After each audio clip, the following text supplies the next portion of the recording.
So I want to show you one of the most interesting and good features I like about Microsoft Word. It's something I wish that I had had whenever I did my master's thesis. So one of the things you can do in Word, even before you write the actual paper, let's say that you're looking for sources, and let's say you find a variety of sources. Remember, you may say, oh, I need 5 sources. Well, you actually want to look for a lot more than 5 sources because you don't want to force sources together that don't really mix or aren't really meant for each other, so to speak. So one of the things you can do is you can actually find sources and put them in the research paper before you actually write the paper. You like say, well, what if I don't need it? Well, you just simply delete it. So the place to do that on Word is actually on the References tab. Okay, and on the References tab, you get quite a few options here. One of the things here is where it says manage sources, and then also you can set your style beforehand. You have a whole bunch of different styles you can use.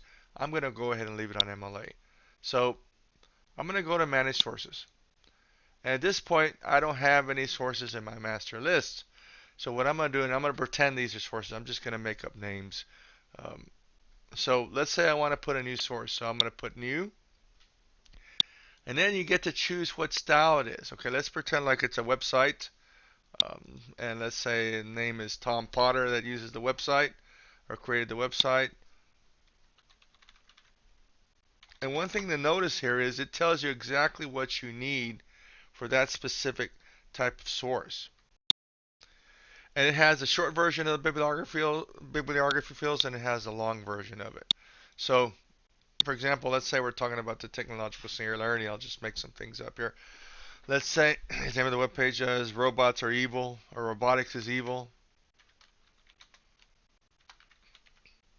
Notice, by the way, on the author, it does tell you the format that you should use it if you're on the author. Always the last name and then the first name. The name of the webpage, Robotics is Evil. Here on the year, this is important. Often, most of the time, you can find the year on the website. If you cannot, however, you would put the current year. But let's pretend like the year is 2017 when it was last updated. The month, let's say it has a month of March. And no day, let's pretend like it has no day. If there's no day, you'll put the current date, which at the time I did this was the 20th. And notice it does not say to put the 20th, it just says to put a straight number. Year axis would obviously be today. Month axis would also be today, and it'd be June. Day axis would be the 20th or 20. And the medium, let's say on there you actually listen to a piece of audio, or you watch a video. In that case, you would put it on there. If not, you would just leave it alone. Let's just pretend like it's just straight text that you find on there. By the way, you can't see all the bibliography fields, and look at that. There's quite a few bibliography fields that you can deal with. So, taking that back off. So we've created a source, a potential source, and notice it's showing up on our master list to the left. Okay, let's do another one. And of course, I'm going to make this rather short. I'm not going to go through all the potential sources. Maybe I'll put 2 or 3 or 4 maybe, and just to see how it works. So let's say this time you actually have a book, and let's say it is by me.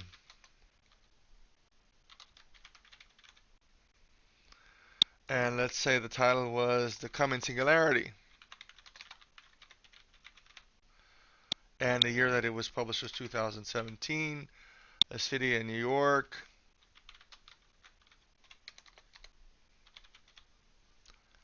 And Bantam Books.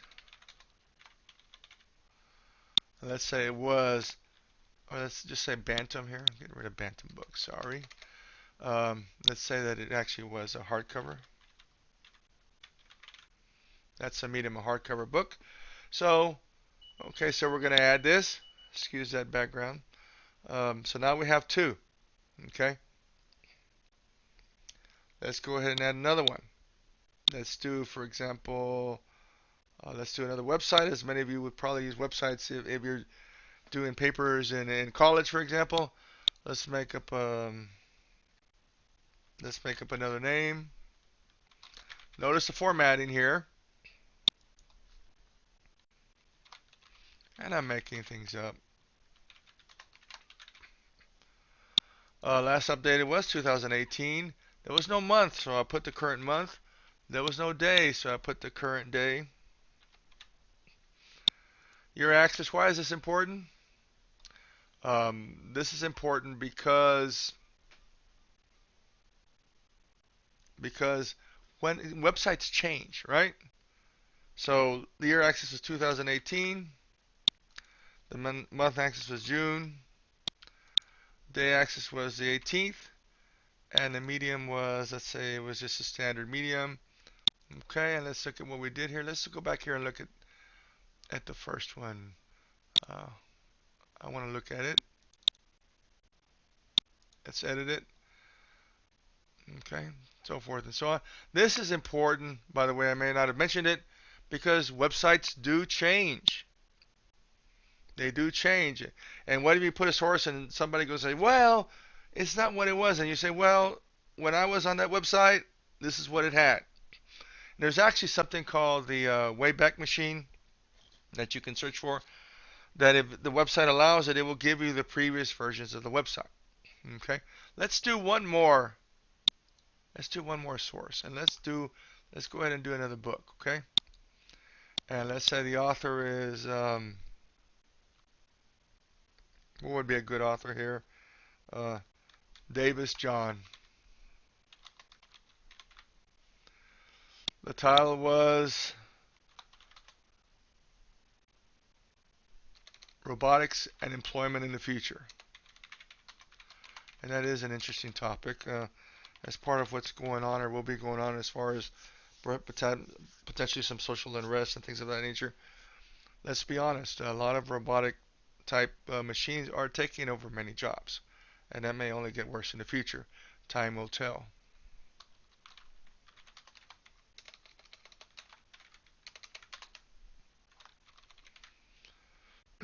The year, it was done in 2016, Los Angeles.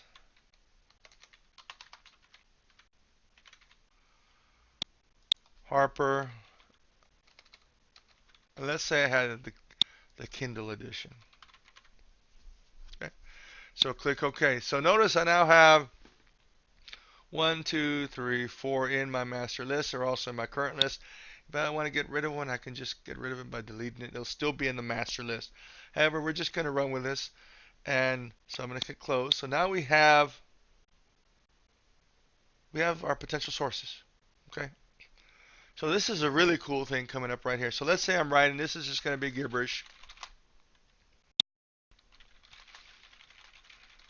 This is just going to be gibberish here.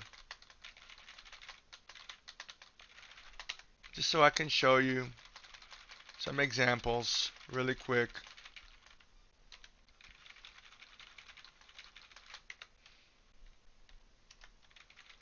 Okay, so you know how in MLA format you're supposed to cite your sources within the paper itself. Okay, so let's say I want to cite a source here. Now I don't have to worry about manually typing it in or copying and paste it. You see where it says insert citation over here? Now guess what? I can choose what source I want to use.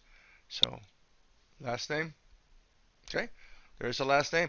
By the way, if you have more than one source from the same individual, it's going to give you more information here. Because if there's two events, it's also going to ask for the title, for example. But we won't touch that today. So once again, search citation. There it is. Okay. And then finally, let's use one more. Insert citation. Okay. So we have our citations here. So we didn't use one, right? So you're like, we have an extra one here. Well, you just go back to manage sources and which one. And when you go back to manage sources, it's going to show you with check marks which source has been used. So now all I have to do is get rid of Davis, delete it. Okay, close. And you're saying, well, why is that important? I'll show you why it's important here. Because guess what? You can also actually create a works cited page here, right? So, and I'm gonna go ahead and put a page break here.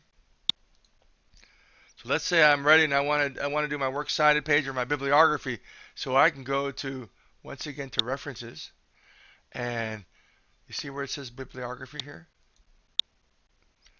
Now I can choose my style and watch what happens here, and I'm only going to do it once. Of course, you can always repeat the video. So voila, you see that? All I have to do now is change this. I don't know why Microsoft likes to go to that straight blue material. Now get rid of the color. I will center it, and voila, there's my works cited page.